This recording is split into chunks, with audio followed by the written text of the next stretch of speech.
जंगल में कालू कौवा अपनी पत्नी गोरी कौवी और अपने दो छोटे छोटे बच्चे के साथ रहता था। उस जंगल में एक जालिम चील भी रहता था। वो सभी पक्षियों के बच्चों को खा जाता। उसके इस आतंक से जंगल के सभी पक्षी दहशत में रहते थे। वो डर डर कर अपनी जिंदगी गुजार रहे थे। एक दिन वो जालिम चील कालू कौवे के घोंसले के पास आकर बैठता है और उनसे कहता है, वाह वाह कालू कौवे, कितने प्यारे प्यारे तुम्हारे बच्चे हैं। इसे खाकर मैं अपनी भूख मिटाऊंगा। तुम्हें पता है मैं कितने दिनों से भूखा था और भोजन की तलाश कर रहा था।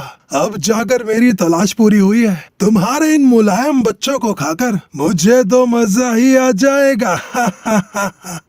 ये सुनकर कालू कौवा और गोरी कौवी बहुत ज्यादा डर जाते हैं और उस चील से कहते हैं, अरे अरे चील जी, ये क्या बकवास कर रहे हो? अभी हमारा बच्चा बहुत छोटा है, हम आपको इसे खाने नहीं देंगे। आपको शर्म नहीं आती मासूम बच्चों को खाते हुए? आप इतने ताकतवर हैं, अपना शिकार खुद ढूंढा करें। इस तरह मासूम बच्चों को अपना शिकार न बनाएं।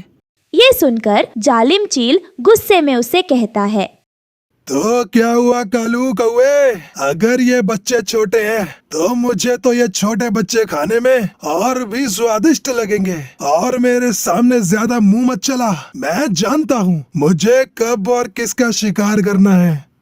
अरे जालिम चील, यहाँ से चले जाओ, नहीं तो मुझसे बुरा कोई नहीं होगा। हमारे नन्हे मुन्ने बच्चे अभी तो अंडे से निकले हैं और तुम उन्हें खाना चाहते हो। जाओ जालिम चील, यहाँ से चले जाओ। अच्छा चलो ठीक है, मैं तुम्हारे बच्चों को नहीं खाऊंगा, पर मेरी एक शर्त है। अगर तुमने उसे पूरा कर दिया तो मैं तुम्हारे बच्चों को छोड़ दूंगा। मैं उन्हें नहीं खाऊंगा। ये सुनकर कालू कौवा जल्दी से जालिम चील से कहता है, हाँ ठीक है, बताओ चील, कैसी शर्त है? मुझे क्या करना होगा? अपने बच्चों को बचाने के लिए हम कुछ भी कर सकते हैं। बताओ चील, क्या करना पड़ेगा हमें?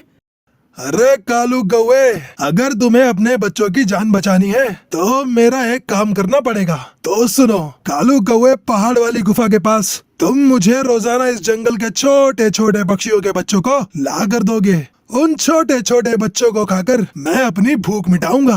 अगर तुमने मुझे रोजाना खाना नहीं दिया तो मैं तुम सबको खा जाऊंगा।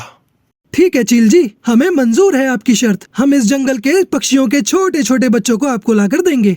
बस फिर और क्या, मुझे तो बस अपने भोजन से मतलब है, चाहे वो तुम्हारे बच्चे हो या किसी और पक्षी के। बस मुझे तो अपना पेट भरने से मतलब है। फिर कालू कौवा जंगल के पक्षियों के छोटे बच्चे को उठाकर रोजाना चील की गुफा में ले जाकर दे दिया करता। एक दिन कालू कौवा टुनटुनी चिड़िया की बेटी सुनहरी को उठाकर वहाँ से ले जाने लगता है। तभी टुनटुनी चिड़िया उसे देख लेती है और उसे रोक कर पूछती है, अरे अरे कालू कौवे, तुम मेरी बच्ची को उठाकर कहाँ ले जा रहे हो? ये तो मेरी सुनहरी है। बताओ कालू कौवे, कहाँ जा रही हो इतनी जल्दी में? तुम मेरा बच्चा छोड़ो और मेरे सवालों का जवाब दो। तुम मेरी बच्ची को उठाकर कहाँ ले जा रहे हो? बताओ मुझे माफ कर दो टुनटुनी बहन, ये सब मेरी मजबूरी है। ये मैंने अपने बच्चों के खातिर किया है। क्या? मुझे कुछ समझ नहीं आया। तुम साफ साफ बताओ, क्या बोलना चाहते हो? फिर कालू कौवा टुनटुनी चिड़िया को जालिम चील की सारी बात बता देता है। अच्छा कालू कौवे, अपने बच्चे को बचाने के चक्कर में तुम किसी और की बच्ची को उठाकर ले जा रही हो। ये तो गलत बात है ना? तुम्हारा बच्चा बचा रहे, उस चक्कर में तुम दूसरों के बच्चों को बलि का बकरा बना रही हो। तो मैं क्या करूं टुनटुनी चिड़िया, मैं मजबूर हूँ, नहीं तो मेरे बच्चों को वो जालिम चील खा जाता। इसके अलावा मेरे पास कोई और रास्ता नहीं था। अच्छा ठीक है, तो कालू मेरे पास एक आइडिया है उस जालिम चील को सबक सिखाने का। चलो तुम मेरे साथ चलो, बस जैसा मैं कहूँ तुम वैसा ही करना। फिर कालू कौवा टुनटुनी चिड़िया के साथ पहाड़ी वाला गुफा के पास आता है। टुनटुनी चिड़िया वहाँ पेड़ के पीछे छुप जाती है। फिर थोड़ी देर बाद जालिम चील भी वहाँ पहुँच जाता है। अरे कालू कौवे, मैंने तुझे जो बोला था वो लाया है कि नहीं? अगर नहीं लाया तो मेरा शिकार बनने को तैयार हो जा। फिर कालू कौवा टुनटुनी चिड़िया के कहे मुताबिक चील से झूठ बोल देता है। हाँ चील जी, मैं लाया हूँ। आप गुफा के अंदर जाइए, वहाँ मैंने आपका शिकार तैयार कर रखा है, जिसे देखकर आपका दिल खुश हो जाएगा। वाह कालू कौवे, आज बहुत दिनों के बाद पक्षियों का खून पीने का मौका मिलेगा। मजा आ जाएगा। मेरा दिल खुश कर दिया तूने। कहकर जालिम चील गुफा के अंदर चला जाता है और तभी टुनटुनी चिड़िया बाहर आती है। फिर टुनटुनी और कालू कौवा एक बड़ा सा पत्थर गुफा के बाहर रख देता है, जिससे वो जालिम चील उस गुफा में हमेशा के लिए कैद हो जाता है। अरे वाह टुनटुनी, तुमने तो कमाल कर दिया इस जालिम चील को सजा देकर। हाँ कालू, वैसे भी जालिम चील ने हम सब पक्षियों को बहुत परेशान कर दिया था। अब इसे इसके कर्मों की सजा मिल गई। इस तरह वो सब पक्षी खुशी खुशी अपने बच्चों के साथ रहने लगते हैं। मम्मा, मेरा जन्मदिन संडे को है, भूल ना जाना। इस बार मैं अपने जन्मदिन पर रिमोट वाली कार लूंगा। बेटा, मुझे याद है तुम्हारे पापा ने तुम्हारे लिए रिमोट वाली कार ऑर्डर कर दी है और चॉकलेट केक भी ऑर्डर पहले से ही कर दिया है, जिस पर मेरे कालू का नाम लिखा होगा। मम्मा, रानो चिड़िया की बेटी टुनटुनी का भी जन्मदिन संडे को ही है। और मम्मा, आप देखना, सभी दोस्त तो मेरे ही जन्मदिन में आएंगे और टुनटुनी फिर से अपना जन्मदिन अकेले ही मनाएगी। ठीक है, अब ये लो मोबाइल और गेम खेल लो। मैं पार्लर जा रही हूँ, मुझे अपना मेकअप करवाना है। ये कहकर गौरी अपने बेटे को मोबाइल देकर वहाँ से चली जाती है और उसका बेटा कालू मोबाइल में गेम खेलने लगता है। मम्मा, चलो नदी पर चलते हैं। मैं पानी भी पी लूंगी और वहाँ पर मेरी दोस्त भी आई होंगी, मैं उनसे मिल लूंगी। फिर रानो चिड़िया अपनी बेटी टुनटुनी चिड़िया के साथ नदी पर चली जाती है। वहाँ गौरी कौवी भी बैठी थी।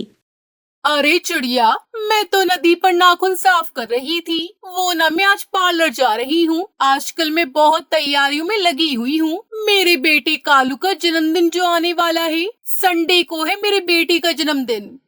मेरी टुनटुनी का जन्मदिन भी संडे को ही है। हम अपनी बेटी का जन्मदिन खुशियों से मनाएंगे। वाह छोटी चिड़िया, तुम गरीब पक्षी भी जन्मदिन मनाते हो। अरे 2 वक्त की रोटी तो मिलती नहीं ठीक से, और चली जन्मदिन मनाने। हम गरीब जरूर हैं, लेकिन जो खुशियाँ हम एक दूसरे को देते हैं वो आप भी नहीं देती होंगी। हम अपनी जिंदगी में बहुत खुश हैं। तो फिर क्या दे रही हो तुम अपनी बेटी को इस जन्मदिन पर? मेरी मम्मा मुझे स्टोरी बुक ला कर देंगी। मुझे तो पहले से पता था कि तुम्हारी मम्मा तुम्हें कोई सस्ती सी चीज ही ला कर देंगी। अच्छा, मैं चलती हूँ। अगर तुम्हें अच्छे अच्छे भोजन खाने हो तो अपनी बेटी टुनटुनी को लेकर मेरे घर पर आ जाना और हमें अपने कालू का जन्मदिन मनाते हुए देखना। हम इस बार बहुत बड़ा फंक्शन करने वाले हैं। ये कहते हुए गौरी कौवी वहाँ से चली जाती है। मम्मा, मम्मा, ये अमीर पक्षी हमेशा ऐसी बातें क्यों करते हैं जिन्हें सुनकर गरीब पक्षियों का दिल दुखे? मेरी बच्ची ऐसी बातों पर ध्यान नहीं देते। इन अमीर पक्षियों के पास एक दूसरे को देने के लिए समय तो है ही नहीं। बस एक पैसा है जो ये एक दूसरे को देते हैं और ये सभी खुशियाँ पैसों से ही खरीदने की कोशिश करते हैं। बेटा, पैसा तो आने जाने वाली चीज होती है। कभी भी पैसे से प्यार न करना, हमेशा रिश्तों और दोस्तों से ही प्यार करना। वो माँ बेटी ऐसे नदी पर बैठे बातें करती हैं। हेलो गौरी, क्या कालू सो गया है? हाँ कालू, आपका इंतजार करते करते सो गया है। मुझे आज ऑफिस में देर हो जाएगी, मैं सुबह आ जाऊंगा। और हाँ, मैंने अपने कालू के बर्थडे का केक ऑर्डर कर दिया है।